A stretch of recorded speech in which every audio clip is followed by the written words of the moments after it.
Hashem is going to be at 4:15. Please be on time. Hazakat Neot for the 5th night is going to be 4:45. The Halacha tells us very importantly, a very important Halacha. A person, as we learned a little bit yesterday, we touched upon the fact that a person should not go ahead and read between the Nahash and the Chazara. Should not go ahead and read. If he wants to learn something, he can open up a sefer without saying the words, just reading it inside. That would be allowed. But when the actual Chazara begins, that's a whole different story. Once the Chazara begins, now he's not allowed to. It's asur to even open a sefer to peruse it with his eyes. Why? Because he needs to be focused on the Chazara. Many people, they make a terrible mistake. And this is Atzat HaYetzer Mamash.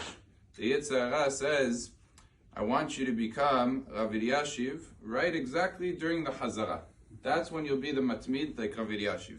And you learn without stopping. Because he knows that learning is pasul. That learning HaKadosh Baruch Hu is not interested in.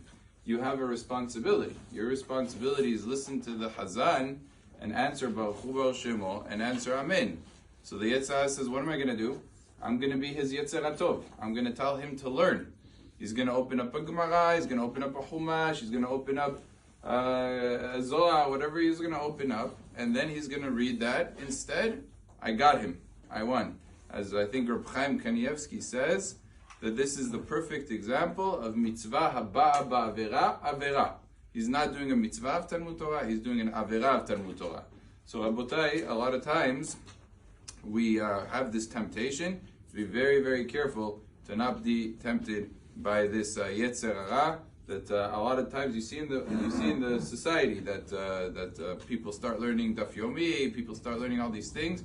It's asur to learn during the Chazara, and it's certainly not an excuse. Some people say, I don't listen anyways, it doesn't matter, I might as well learn. That's definitely not an excuse, because the learning is considered worse. It's something that you're sort of contaminating the learning that you're doing by saying that I'm learning as an intellectual endeavor. I'm not really learning because it's what God wants me to do.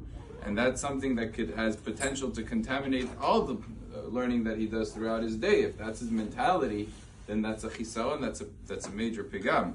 So obviously, it doesn't matter if he's concentrating otherwise or not concentrating otherwise, it would still be asur for him to learn. And as we said, not even saying the words, even if he doesn't say the words, he's just looking and reading it inside, it would also be asur. If the person is a Rav, even more so he has to be careful, because now he has a second calculation. Even if he is paying attention, and even if he's listening, and he's just reading something, but other people can see and learn, and therefore it's even more worse if it's a Rav who does this. So therefore Rabbanim have to be careful, and certainly everybody else as well has to be careful. Baruch Adonai le'olam. Amen ve'amen.